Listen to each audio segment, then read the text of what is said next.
Hello students, आज की class में हम जानेंगे फंक्शन ऑफ स्टेम के बारे में, तने के मॉडिफिकेशन के बारे में। लास्ट टॉपिक जो हमने पढ़ा था उसी के आगे का है ये भाग, तने के कार्य कि तने जो है क्या क्या कार्य करता है। आइए देखते हैं कि तना क्या कार्य करता है। तो तने में जो है कई कार्यों के लिए जो है तना फंक्शनल होता है। पहला कार्य है क्या है इसका कि तना जड़ों के द्वारा भूमि से अवशोषित जल और खनिज लवणों को शाखाओं, पत्तियों, पुष्पों आदि तक पहुंचाने का काम करता है। जैसे कि आपको पता है मुख्य पौधा जड़ और तने में डिवाइड रहता है। तो जड़ों का काम क्या है, भूमि से वाटर को एब्जॉर्ब करना। अब जड़ों ने एब्जॉर्ब कर दिया, लेकिन पौधे के सभी भाग तक किसके द्वारा पहुंचेगा, तने के माध्यम से। तो तना ही वो मुख्य साधन है जो कि खनिज लवणों और जड़ों से होता हुआ जो है पौधे के सभी भागों तक जल को पहुंचाने का कार्य करता है। दूसरा है तना पौधे के विभिन्न भागों तक पत्तियों द्वारा निर्मित भोजन को पहुंचाता है। यानी कि पानी के साथ साथ जो पत्तियां जो भोजन बनाती हैं उसका बने हुए भोजन की सप्लाई भी पूरे पौधे तक कौन करता है, तना। अब जैसे बाकी के भाग हैं, जैसे स्टेम, जो स्टेम के मुख्य भाग जो बाकी के रहते हैं, जो बेस है स्टेम का, इसके अलावा जो न्यूली बॉर्न लीफ और डेवलप होती बर्ड्स, फ्लावर और डेवलप होते हुए रूट्स, इन सभी को भोजन की आवश्यकता होती है। लेकिन भोजन बनता किस भाग में है, केवल पत्तियों वाले भाग में। और पत्तियों से होता हुआ भोजन बाकी सभी अंगों तक किस तरह से पहुंचेगा, तने के माध्यम से। और तीसरा कार्य है कि तना पत्तियों, पुष्पों एवं फलों को इस प्रकार से धारण करता है कि वे सभी अपना कार्य प्रभावी ढंग से कर सकें। यानी कि जो ये सभी आउटर स्ट्रक्चर हैं प्लांट की, ये सभी कहाँ होती हैं, तने के ऊपर। और सभी डिफरेंट होती हैं, अलग अलग होती हैं और अपना कार्य अलग अलग प्रभावी तरीके से करती हैं। तो यानी कि तने के ऊपर इन सभी संरचनाओं को तना धारण करने वाला होता है। और यदि तना हरा हो, यानी कि जैसे छोटे पौधे, झाड़ीनुमा पौधे या छोटे प्लांट देखे हों, हर्ब, तो उनका तना हरा होता है जो कि स्वयं भी प्रकाश संश्लेषण का काम करता है। जैसे कि ये प्रणाब स्तंभ, ये फिल्लोक्लेट टाइप के जो पौधे हैं उनमें जो आपने देखा होगा, कुछ पौधों में क्या होता है कि तना खुद मांसल और गूदेदार हो जाता है और पत्ती का कार्य भी स्वयं ही करता है। जैसे कि नागफनी आदि में आपने देखा हो कितना तना जो है चपटा हो जाता है और स्वयं ही फोटोसिंथेसिस का कार्य भी करता है। और ऐसे दुर्बल पौधों में तना प्रधान के रूप में परिवर्तित होकर पौधे को उठाने में सहायता करता है। दुर्बल पौधे यानी कि जो कमज़ोर पौधे होते हैं, बेल जैसे कि सेम की बेल, तो इनमें क्या होता है, तना इतना कमज़ोर होता है कि वो स्वयं खड़ा नहीं हो सकता।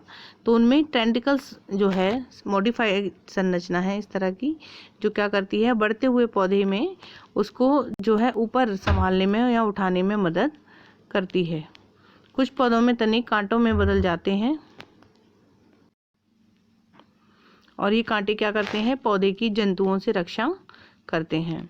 साथ में मरुस्थलीय पौधों में अक्सर पौधे जो तना है वो जल संग्रह का कार्य करता है। इसीलिए मरुस्थलीय क्षेत्रों में पाए जाने वाले पौधे मांसल व गूदेदार होते हैं। जैसे आपने देखे हो नागफनी, कैक्टस आदि। और भूमिगत तनों में यह वेजिटेटिव प्रोपेगेशन का कार्य भी करता है तथा भोजन संग्रह का कार्य करता है। जो मॉडिफाइड जो स्टेम है उनमें, जैसे कि आलू में आपने देखा हो, अरबी में देखा हो, तो ये वेजिटेटिव प्रोपेगेशन के साथ साथ जो है फूड स्टोर का काम भी करता है। इसके बाद देखते हैं जड़ और तने में अंतर क्या है। हालांकि जड़ और तने दोनों ही पौधे के बहुत ही महत्वपूर्ण और प्रमुख भाग हैं, लेकिन इनमें जो अंतर है वो उनमें देख लेते हैं हम।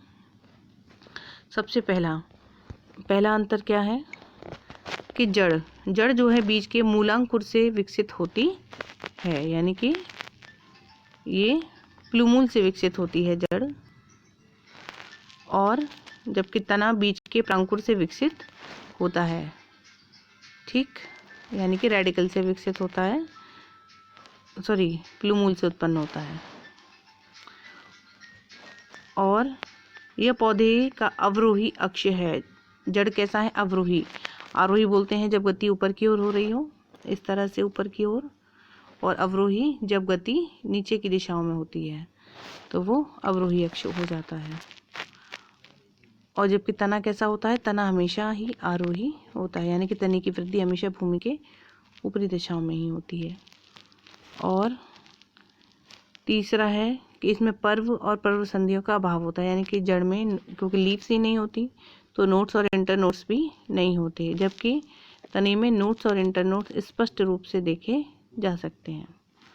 और इसमें क्या है कि जड़ों में पत्तियां नहीं होती जबकि तनों पर पत्तियां होती हैं।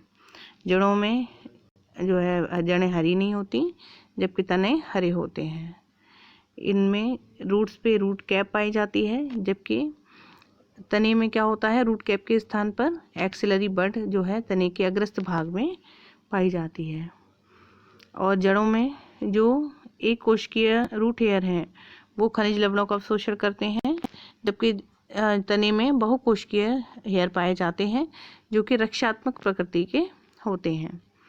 और इनकी सहायक जड़ें भीतरी सतह से निकलती हैं और अंतर्जात होती हैं, यानी कि जड़ की जो सेकेंडरी टर्सरी आदि जड़ें होती हैं वो एंडोजिनस होती हैं। और इसमें शाखाएं बाहरी सिरे पर निकलती हैं और पत्तियों की जो कलिकाओं से निकलती हैं और एक्सोजिनस होती हैं। जड़ जो है ऋणात्मक प्रकाशानुवर्ती यानी प्रकाश की विपरीत दिशा में गति करती है और धनात्मक गुरुत्वानुवर्ती यानी कि जिधर गुरुत्वाकर्षण है यानी कि भूमि के अंदर की ओर और जलानुवर्ती जल की दिशा में वृद्धि करती है, जबकि तना हमेशा धनात्मक प्रकाशानुवर्ती और ऋणात्मक गुरुत्वानुवर्ती होता है। तो ये हो गए जड़ और तने के मुख्य अंतर। इसके बाद हमारा जो नेक्स्ट टॉपिक है वो है पत्ती या लीफ।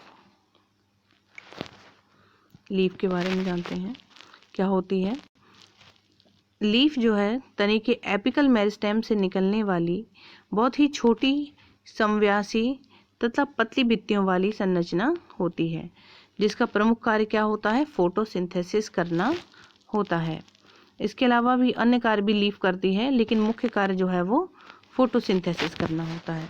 और ये कैसी वृद्धि है, ये जो है क्षैतिज दिशा में होने वाली एक जो है बाह्य संरचना कह सकते हैं, क्योंकि तने ज़्यादातर सीधे होते हैं और पत्ती हमेशा उसमें इस तरह से क्षैतिज दिशाओं में ही निकलती हैं। तो ये कैसी हो गई, पार्श्व वृद्धियाँ हो गई। और एक नॉर्मल लीफ के 3 प्रमुख भाग होते हैं, एक है लीफ बेस, दूसरा है पेटियोल और तीसरा है लैमिना। तो ये जैसे यहाँ पे हमको देखें, ये हमको लीफ दिख रही है, इसमें इसके 3 प्रमुख भाग स्पष्ट रूप से अलग अलग दिख रहे हैं। ये जो है इसका एक स्टेम है, स्टेम पर लगी हुई लीव्स, ये देखिए ये और ये इसकी लीफ है। और लीफ में यहाँ पे जो है इस तरह से छोटी लीफ जैसी संरचनाएं ये निकली हुई हैं। इनको क्या बोलते हैं, इनको बोलते हैं स्टिपुल्स। अगर ये प्रेजेंट होती हैं तो लीफ को स्टिपुलेट कहते हैं। और ये जो है जिस स्थान पर लीफ तने के साथ तने से निकलती है, यानी कि ये वाला हिस्सा, इसको बोलते हैं लीफ बेस। क्या बोलते हैं, लीफ बेस, जैसे कि यहाँ लिखा हुआ है इस लीफ के लिए लीफ बेस। और वो भाग जो लीफ को जो आगे वाले इस हिस्से को और लीफ से जोड़ने का काम करता है, ये बीच वाला हिस्सा, ये होता है इसका पेटियोल। और बाकी ऊपर का जो बाकी जो हिस्सा ये बचा, इसको बोलते हैं लैमिना। ठीक, तो ये 3 प्रमुख भाग हो गए पत्ती के। और इसके अलावा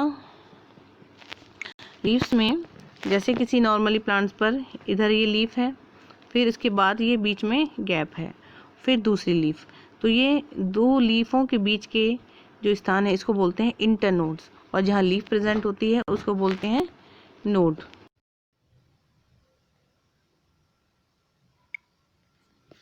तो स्टूडेंट्स आया समझ में, ये हमने यहाँ पे एक स्टेम बना के दिखाया है।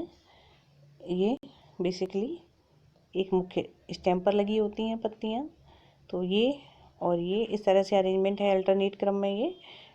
ये तो जो है इसके नोड्स हैं और बीच वाला हिस्सा जो है वो इसका इंटरनोड्स। और ये ऊपर वाली जो पूरी पत्ती का जो मुख्य भाग रहता है हरे रंग का जो आप देखते हैं उसको बोलते हैं लैमिना। और इस एक नॉर्मली लीफ की 2 सरफेस होती हैं। जैसे आप नॉर्मली पत्तियां देखते हैं तो पत्तियां किस तरह से, इस तरह से होती हैं।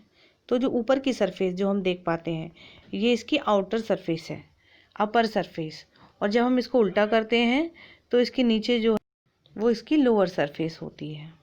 ठीक, अब इसके बारे में इसके प्रमुख भागों को थोड़ा सा जानते हैं। Leaf base. अब लीफ बेस क्या है? लीफ बेस के बारे में मैंने आपको बताया भी। और ये इसका आधारी भाग यानी कि जहाँ से लीव्स निकल रही है, मुख्य भाग जहाँ से लीफ उत्पन्न होती है वो आधारी भाग है। और ये किससे जुड़ा रहता है? तने के साथ जुड़ा रहता है।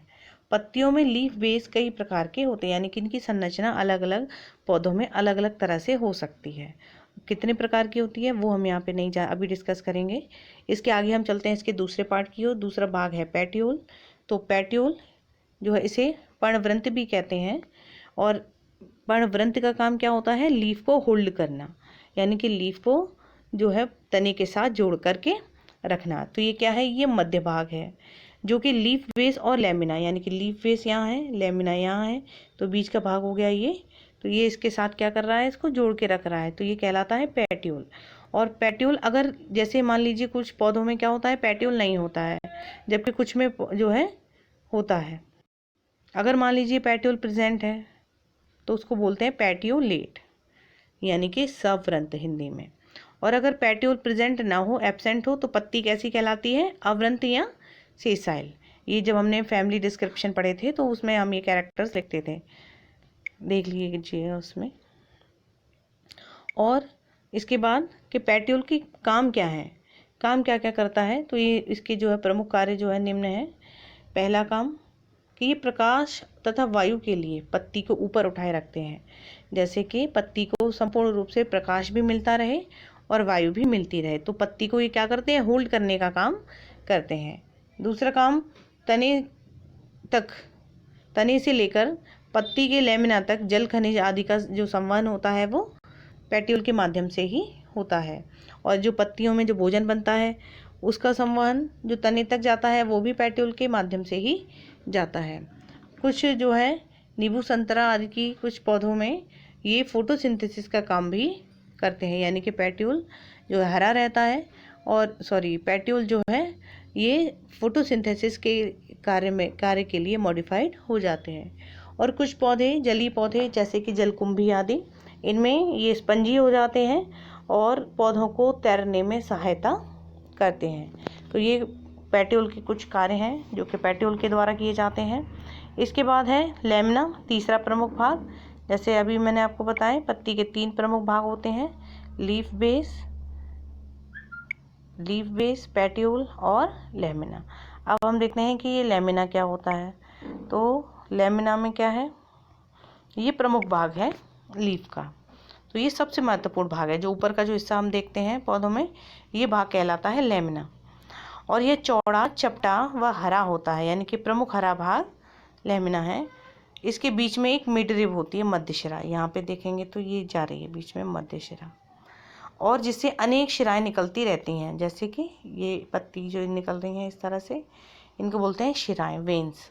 और शिराओं से शिराकाएं, यानी कि वेन्स के साथ भी और छोटी छोटी इस तरह से जो निकली रहती हैं उनको बोलते हैं शिराकाएं या वेनलेट्स। इसमें 2 तरह या 2 कोर होते हैं, यानी कि अगर पत्ती के बीच में से ये देखिए, अगर ये बीच में इसकी मिडरिब है तो आप देखेंगे इसके 2 सिरे बनते हैं। एक सिरा यूँ जा रहा है एक तल, और दूसरा सिरा ये दूसरी तरफ। तो यानी कि इनके मार्जिन कितने हो गए? 2, एक इधर और एक इधर। तो 2 मार्जिन या 2 तट इसमें होते हैं। और सरफेस भी 2 होती हैं। सरफेस जैसे मैंने अभी आपको बताई कि आप पत्ती को जब भी देखते हैं, आप अपने हाथ को देखें तो हमारे हाथ के भी 2 सिरे या फिर 2 सरफेस होती हैं। एक वो हिस्सा जिससे हम सभी काम करते हैं, और हाथ को पलट के देखें पीछे का, जहाँ स्किन थोड़ी डार्क होती है, वो दूसरा हिस्सा। तो इसी तरह से लीफ के भी 2 सिरे हैं। एक वो हिस्सा जो ऊपर की तरफ है और उसको पीछे पलटें तो वो पीछे का इसका लोअर सरफेस कहलाता है। तो यहाँ पे पौधे में, यहाँ पत्तियों में सरफेस भी 2 होती हैं। तो इस तरह से ये पत्ती की संरचना है। और इसको हम और डिटेल में देख लेते हैं। ये देखिए,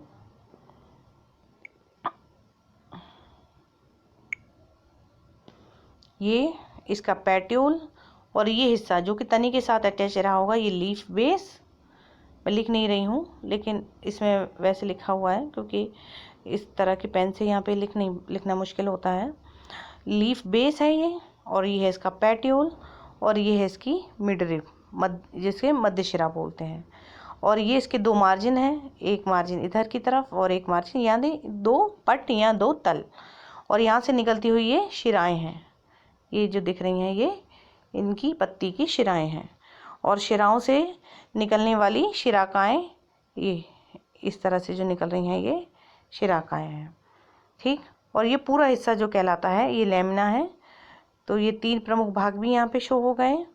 और जो है पत्ती की स्ट्रक्चर आई होप आपको समझ में आ गई होगी। इसके बाद देखते हैं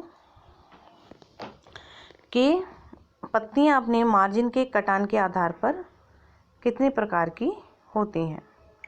मार्जिन के आधार, ये अभी मैंने आपको बताया कि ये इनका मार्जिन है, तो इसकी संरचना या इसमें उत्पन्न होने वाली कटान आदि के आधार पर पत्तियों को 2 भागों में बांटा गया है। एक है सरल पत्ती या सिंपल लीफ और दूसरी है कंपाउंड लीफ या संयुक्त पत्ती। तो पहले हम देखते हैं कि इन दोनों में क्या प्रमुखता है या क्या विशेषताएं हैं। तो सबसे पहले सरल पत्ती। सरल पत्ती की क्या विशेषता है कि जिसका तट यानी कि ये वाले हिस्से कटा फटा नहीं होता, कटा फटा नहीं होता, और यदि होता है तो मिडरिप को नहीं छूता, यानी कि बाहर का तट इस तरह से कटा फटा हो लेकिन इतना कटा फटा ना हो कि ये अंदर मिडरिप तक, मिडरिप मान लीजिए ये मिडरिप है, आपको दोबारा से बना के मैं दिखाती हूँ। जैसे मान लीजिए ये लीफ है, तो इसके सिरे आपने देखे कटे फटे होते हैं, बीच में मिडरिप होती है, तो यानी कि कटा फटा होता हो लेकिन इतना अंदर तक कटान ना हो कि मिडरिप को टच करे। तो ये किस प्रकार की पत्ती कहलाती है? सरल पत्ती, सिंपल लीफ। और इसके कक्ष में कक्षस्थ एक्सिलरी बड पाई जाती, कक्षस्थ कलिका या एक्सिलरी बड, जैसे कि यहाँ डायग्राम में दिख रही है। ये एक सिंपल लीफ का डायग्राम है, ये दिख रहा है हमको। तो ये है इसकी एक्सिलरी बड और इसके पीछे इसके स्टिपल्स हैं। और एक कक्ष में देखेंगे तो एक ही लीफ यहाँ पे उत्पन्न हो रही है, ये मध्य शिरा है इसकी। तो ये है सरल पत्ती का चित्र। इस प्रकार की पत्ती आमतौर पे जो है आम, सरसों आदि में देखने को मिलती है। दूसरी है कंपाउंड लीफ। तो ये कैसी है? संयुक्त पत्ती। तो इसमें क्या है कि ऐसी पत्ती जिसमें कटान इस तरह से स्थान स्थान पर होते हैं कि मिड रिप तक पहुंच जाते हैं, और या फिर पेट्यूल तक पहुंचकर पत्ती को लीफलेट्स में बांट देते हैं। यानी कि कई बार क्या हो कि पत्ती में, मान लीजिए ये पत्ती है, तो कटान जो है कुछ इस तरह के हों, यहाँ तक पहुँच जाएं इस तरह से, तब ये पत्ती कैसी पत्ती कहलाएगी? कई पत्तियों में आपने देखा होगा, जैसे बबूल की पत्ती है और इमली की पत्ती है, उसमें इस तरह के कटान होते हैं, तो वो पत्ती कैसी पत्ती हो जाती है? सरल पत्ती, संयुक्त पत्ती कहलाती है, कंपाउंड लीफ। और ये जो पत्तियों में कटान के कारण जो छोटी छोटी पत्तियां बन जाती हैं, जैसे कि मान लीजिए ये पत्ती, ये मैंने अभी बनाई थी, तो ये इससे क्या कहलाने लगते हैं? फिर ये लीफ नहीं कहलाती, क्योंकि लीफ तो ये पूरी एक कंपाउंड लीफ है। तो इन हिस्सों को बोलते हैं लीफलेट्स, यानी कि ये कहलाती हैं इसकी छोटी छोटी पत्तियों में बांटे हुए हिस्से, इनको बोलते हैं लीफलेट्स। यहाँ पे ये दिखाया है एक कंपाउंड लीफ किस तरह से होती है। तो ये भी सेम, बाकी स्ट्रक्चर सेम ही है। तने पे लगी हुई एक नॉर्मली कंपाउंड लीफ, जिसमें ये जो है एक्सिलरी बड्स निकल रहे हैं इस पर, और ये पूरी एक कंपाउंड लीफ है जो कि अलग अलग लीफलेट्स में बटी हुई है। ये देखिए ये सब लीफलेट्स हैं। और जहाँ पे लीफलेट्स जुड़े हुए हैं, ये हिस्सा पेट्यूल वाला हिस्सा जो है इसमें, ये कहलाता है रैचिस। आपने साइकस की लीव्स पढ़ी थी लास्ट ईयर, उसमें आपने देखा था कि किस तरह की होती थी साइकस की लीफ, बिल्कुल इसी तरह से। ठीक, आई होप कि आपको समझ में आ गए होंगे सरल पत्ती और संयुक्त पत्ती क्या होती हैं। इसके बाद हम इन दोनों में अंतर भी देख लेते हैं, सरल पत्ती और संयुक्त पत्ती में क्या अंतर है। तो सरल पत्ती में क्या है कि इसमें पर्णफलक यानी कि लैमिना, जो कि पर्णवृंत पर लगा या पेट्यूल पर लगे होते हैं, जबकि यहाँ पे क्या होता है, लैमिना विभाजित होकर अनेक लीफलेट्स बना लेते हैं। सरल पत्ती में क्या है, कक्षस्थ में केवल एक कलिका होती है, बड होती है, जबकि यहाँ पे कलिका रैचिस के कक्ष में उत्पन्न होती है। रैचिस अभी हमने आपको बताई, जैसे ये सरल पत्ती है, संयुक्त पत्ती है, तो ये इस साइड का रैचिस कहलाता है। और पर्णाधार प्राय अनुपर्णीय होते हैं, यानी कि स्टिपुलेट होते हैं, पर्णधार यानी कि लीफ बेस कैसे होते हैं, वहाँ पे स्टेपल प्रेजेंट होते हैं, जबकि लीफलेट में स्टेपल्स प्रेजेंट नहीं होते। सरल पत्ती शाखा पर निश्चित क्रम में लगी रहती हैं, जबकि संयुक्त पत्ती क्या होता है, इनका क्रम निश्चित नहीं होता। सरल पत्ती एक निश्चित क्रम में, जैसे अगर कोई तना है तो एक इधर इस तरह से संख्या निश्चित रहती है, जबकि संयुक्त पत्तियों में ये संख्या निश्चित नहीं रहती है। बस इतना ही आज के टॉपिक में। Thank you students.